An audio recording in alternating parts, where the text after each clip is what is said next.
break, it is BMEG that's getting the fast break points. And right now, BMEG Derby is enjoying the biggest lead of the game at 10 points. Dillinger, rebound, goes up, no basket. And Daniels, 2 attempts, 3 attempts, 1 more try, wala pa rin, and Dillinger! Finally, on the 5th attempt para sa Talking Text, they score. That's 20% shooting underneath the basket. In one possession. Yeah, 1 out of 5 yun. Pero bottom line is pumasok. So under 4 minutes remaining in the third, lamang pa rin ang Yamato, 60-52. Bola na kay Pingris. Pingris goes to Roger Yap, and wait. Action comes to a halt. I think dumudugo ata yung sugat ni Dillinger. That's why Noy Guevara said, I think you need to have that patched up. Ayan, malino na malino. Got a cut under his lower lip from that altercation with Mark Pingris. Yan tinatawag na infection control. So Dillinger coming off the bench, always an intense competitor. Already an integral part of Talking Text, even as a rookie last year. And there's Willie Marshall, the head of the PBA delegation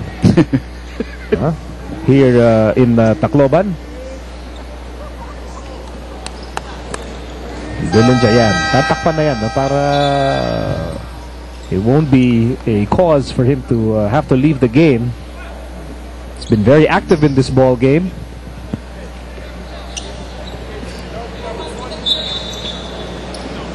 You can just imagine, this is only his second year. So, marami pang room for improvement. He's already made Team Pilipinas by the way. At saka, ang puso niyan talaga medyo malaki rin. Fighter rin yung batang yun. There's Ryan Gregorio, the Emperor of Eloquence, the Prince of Persistence, against matching wits with the best dressed man in all of basketball, Phil Jackson included. Shot clock is set to 14 seconds.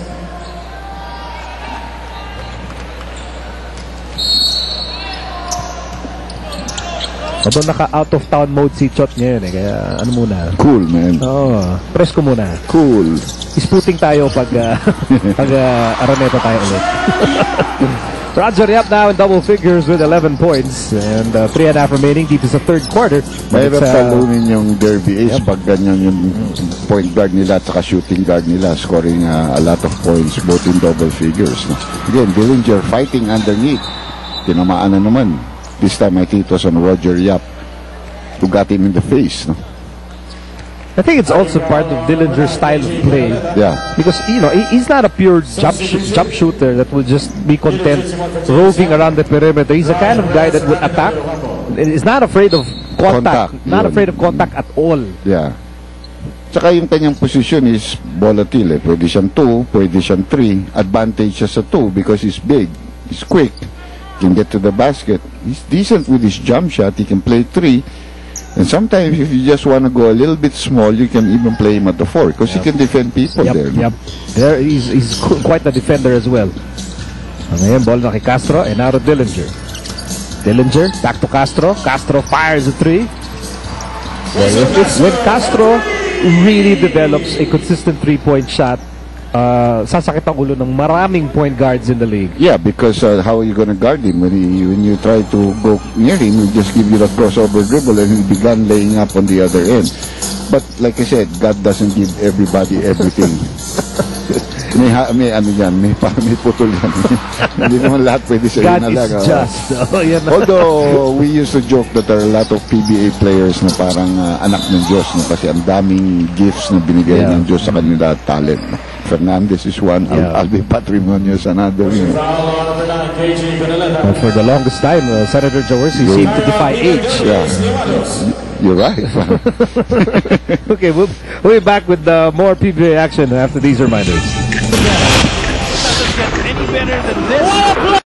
Well, advance happy Father's Day sa mga daddy, mga erpa, mga tatay, mga papa. Yan.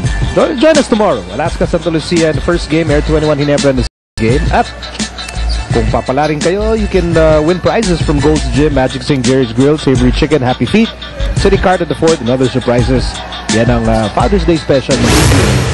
sa Big Dome tomorrow. Well, the first game with 2 winners, no? Santa Lucia winning very big, Alaska also winning, coming off a win. Tapos yung Air 21 at Barangay Ginebra galing sa talo pareho yan. So medyo bakbakan rin yan. Very important game for Ginebra. Very important game for Alaska also. So Santa Lucia coming off a good game, not too much pressure, and Anthony Johnson will be playing well. So never tell, and 3-point shot. 3-point shot then by Jun Simon. Not just a 2-point shot.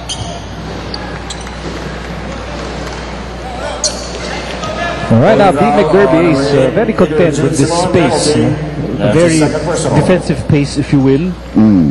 Not exactly a run and gun type of game. Actually, they are a team that can run and gun, but they have just purposely committed themselves to a half-court game, if possible, with good defensive tactics in the background. But Talk and Tex is a different team. They like to run. So far, they've not been able to do that well. Of course, malaking bagay dyan. One of their top rebounders, Kelly Williams, top rebounders, top defenders, top players. Kelly Williams not with the team today. Iniwan muna nila sa Manila dahil may karamdaman si Kelly Williams. So get well soon, Kelly. And now here's Castro. Castro hesitates to move. Kick out pass. Ryan Reyes. You know, that kick out pass has been a lethal weapon in the arsenal of Talking Text. Yeah, especially if you have little, and you know, the press is doing wonders for him. Medyo nabigla there. Although they got a layup, I'm referring to Derby Ace, they missed the layup. So, outlet kaagad na nangyari. And look at that pressure being put there on Cañaleta. And look at Dillinger, huh? Fighting tooth and nail. Punit na yung kanyang shorts. Yeah. May hiwa pa sa labi. Still diving for loose ball. Gusot na ang buhok niya. Gusot buhok, oh. Diskaril na yung kilay at lahat, but he's still fighting for every loose ball, and people love that kind of energy. So here, to match the energy, Coach Ryan Gregorio brings in Meyerhofer and Artadi. Artadi obviously a good press breaker. Pag nalusot ang kanyan, medyo takbo rin ang gagawin niyan, at he can finish as well as pass off. So a quicker team on the floor now also for Derby Ace. Hanes is the official underwear of the PBA. Sometimes Artadi can be a barometer when you're trying to figure out what Ryan Gregorio wants to do as Simon uncorks. Well, after the press, nagsoso na naman dito. Ayan, yan ang gusto ng Talking Tex. Takbuhan ng takbuhan. If you miss, they will rebound and they will run. And they will punish you if you do not come down. But if you score, they cannot have the ball right away. They have to take it out. So that gives your defense the chance to come back and set up. So you have to really get good shots against Talking Tex. Here's Canaleta. Back to Brown. 6 to shoot. Brown outside. Simon. Yes, sir! The Browns really had a good game today. Hindi lang scoring, naka-rebound, dami na rin rebound, tapos meron pang assist. So again, now the defense is set up, so you have to make the moves on your own. Dillinger a little hard off the glass. Castro keeps the ball para sa Talking Tex. Time winding down dito sa third quarter. Well, he's a bigger version of Johnny Abarientos, but not just that good. Malayo pa. But he also rebounds very well. And a good assist pass there to the import, Sean Daniels. 9 points. Probably one of the highest percentage shooters of the league. Oh, nice steal. But Dillinger loses the ball. Medyo nadulas lang yung bola. No? So 16 seconds bago matapos ang third quarter. Artadi will last shot call time play, na and now they'll give it to Peter Jun Simon. They used to do a lot of isolation. However, Talking Tex is in a zone. Now they're in a man-zone. They have the foul to give, and they're giving it. Reyes already gave it earlier before Dillinger came into the picture. His fourth personal, that's a 15 foul for the Trouble That's Texans. already the fourth personal against Ryan Reyes. Pareho sila ni Cardona, no? Their fouls have hindered them from contributing offensively. That's right. So upo ka lang ng upo eh. 2 seconds to go. Simon, he likes situations like this. Almost but not quite. Magtatapos ang third quarter with BMX still on top, 67-64. And we'll be back with the fourth and final quarter from Tacloban City after these reminders.